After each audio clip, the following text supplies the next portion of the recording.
going on, everybody? DjGoHam here. Welcome back to the channel. It's Pops of News, baby. Today, A2 Studio shows off not one, but two new animal carriers. Komatsu is updating their Ford Cargo. JA Mining and Miyoto Mining have an update to the Massey Ferguson 7370. AgroMod's homemade sprayer project is done. Pepe978 teases a new mod, the Komatsu. JHHG announces a new project. Dutch Mining have a new cowshed. Shaba's Chamberg Valley Console Edition is with Giants for testing. Plus, Lancey Boy announces some really cool plans for his new map, Oak Hill. Let's check it out. Before we get into today's top stories, remember that Chris, aka Chalky, is still out of the office today, so there is no update to the testing list for ModHub. However, we will be getting an updated testing list tomorrow, so make sure you guys stay tuned for that. On Friday, the TLX 9000 Rigid was released for all platforms, and over the weekend, A2 Studio has started work on even more things for it, and the TLX 9000 as well, including a big old animal trailer. He showed this off in quite big detail yesterday's live stream on Sunday. If you want to check that out, I will make sure I link that in the description below. Go check him out. Film DJ sent ya. And we will be getting an update to something very similar to the TLX 9000 Rigid. From Komatsu, we have an update to their Ford Cargo line, or just the Cargo line. They're currently working on an update with this with no scheduled release date that will now contain the docking body system. So you'll be able to load different modules onto this, very similar to the TLX 9000 and a few other things as well. This will only have 3 bodies that will load onto it. You have the bell loader, you have the bulk carrier, and the animal transport. They say soon they'll be bringing us some new information. A couple months ago, JA Mining released their Massey Ferguson 7370 Brazil for all platforms only in-game ModHub. Well, today, they announced a new update that will be coming along with this with Miyoto Mining. They say this will include several new features, as well as the promised sugarcane system. They will also include new tire options, OPC glass, lights, and more. Today, AgroMods bring us some updated screenshots of their homemade sprayer project.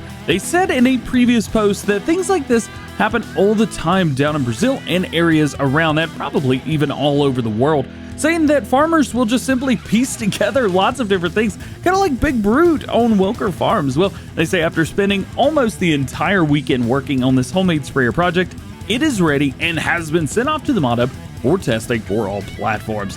This is one of the first models they've done, and they hope that you enjoy it. We got something new from Pepe978 today. They say a new working project coming soon, the Komatsu. Now, I don't know what model this is, I don't know what it is, but as you can see, this is a big old excavator, and if you know anything, I will take one of these. Hey, I wonder if we can make this go fast. Hey, Dub, JHHG Modding have a bunch of updates and even a new mod to announce for us today, and we start with their John Deere DB90 36-row 30-inch 2004 model year for all platforms. They say the proper model is 100% done, UDIM 100% done, decals 100%, oh yeah, programming and scripting, you guessed it, 100%, and dynamic hoses. Can I get a 100? Big ol' 100, baby, let's go. They say they made a lot of progress since the last time that they talked about this. New speculars, normal maps on the extra parts, no-till optional wheels and row units, optional max emerge XP 3BU seed boxes, over 20 configurations, all realistic parts and details, and says he's very happy with the result.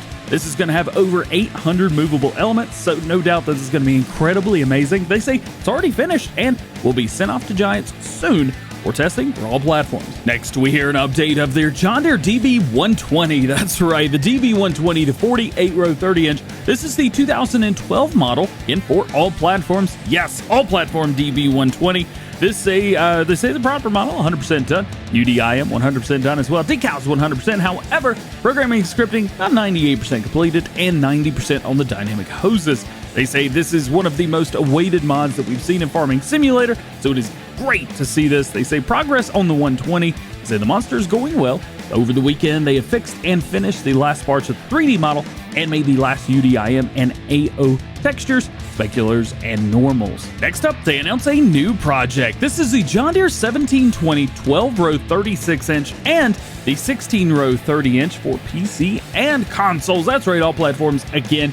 They say with this model, the proper model is 100% done, UDIM is 100% completed, decals 100% completed as well, programming scripting about 65%, somewhere around there, and dynamic hoses around 40%. This is the new and highly anticipated mod that they have just announced. They say looking for a good small to medium sized cotton planter, which you can easily switch it to a corn planter? Well, here you go. They've been working really hard on this over the last few days in cooperation with Brent E, which is very exciting. They say they're proud of the progress as well. Probably the most detailed model they've ever made. Soon, we will have more progress and a dedicated post just for this. And the last mod that we hear about today from JHHG Modding is their Big Bud 450 model year 1990 kit for all platforms. They say it's 100% completed. The mod has already gone through testing once with Giants. They say they found a few small issues in the German translation, as always, and an open cab animation. They say that today they're going to be sending it back to Giants for testing, so hopefully this week we'll be able to see the second extended Big Bud tractor. Oh yeah! Today, Dutch Modding Inc. announced a new project work in progress, a new cowshed. Hey, they say you can't have enough choice, can you? This one will feature one middle feedlot, a 3+0+3 setup. Honestly, I don't even know what that means, but there you go. I'm sure some of you guys do. Let me know if you do. I'd love to learn. They say we will have more information soon, but for now, we know that this will hold 200 cows. It contains a dry pen, which you need to empty, the bridge in the feed lot, which you can lower and raise for feeding, 4 Lely milking robots, a Lely cow brush, and the Mueller milk tank. Plan for the future will be a Lely manure collector and larger versions with a capacity for 400 cows. More information coming soon. We've talked quite extensively about Shaba's new map, Chamberg Valley, and he says the exclusive for console version has already been sent off to Giants and is awaiting testing. All you have to do is sit and wait. This is going to work very similar to the way that Oak Hill worked. If you guys are familiar with the way it released on consoles first, and then after it released on consoles, a PC-only version was released so that everyone has it. This one will be no different. And speaking of Oak Hill, we hear from Lancey Boy and the Lancey Boy map tester today, saying that after reviewing lots of reviews of Oak Hill, they've decided that they're going to be doing 3 different versions of Oak Hill, at least for PC players. They will release the console version, which I'm very partial to myself. I really like that version. I think it's done extremely well. Maze Plus, which we already have that version, and a non-Maze Plus version, because there's some of you guys out there that just choose to not use Maze Plus. I like using it on my personal plays, but through my public plays, generally it just takes a little bit longer than I would like. So it is really cool to have these multiple different options. They say they will need to run this by Giants because they're not sure if Giants will even allow that or not. This was an idea that I know he had with Stone Valley that kind of, I don't think it ever happened, to be honest with you. Thinking back, hey, maybe it will one day. Nonetheless, really cool to have more and more options. Console version will not change. And I'm not going to change my bad outros and segues. Just like every episode of Farm Sim News, links to all topics discussed today can be found in the description below. There are no release dates for mods, so myself nor anyone else knows when any mod is going to be released. If I did not talk about something that you're interested in or curious about, that just simply means that there's no new information at the time of recording.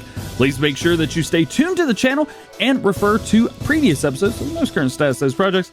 And we messed up the outro, didn't we? We sure did. Does anybody know how this goes anymore? I don't know. Let's just move on. Face cam. Just turn the camera on. Well, guys, after that really bad outro, that is going to be it for today. I hope you enjoyed. If you did, make sure you drop a like on it. Get subscribed to the channel if you're new, and join the GoHam fam. Make sure you turn your notification bells on as well so that you never miss daily farming simulator videos here on the channel. All being said, I hope you have a great day. We will see you later. Bye.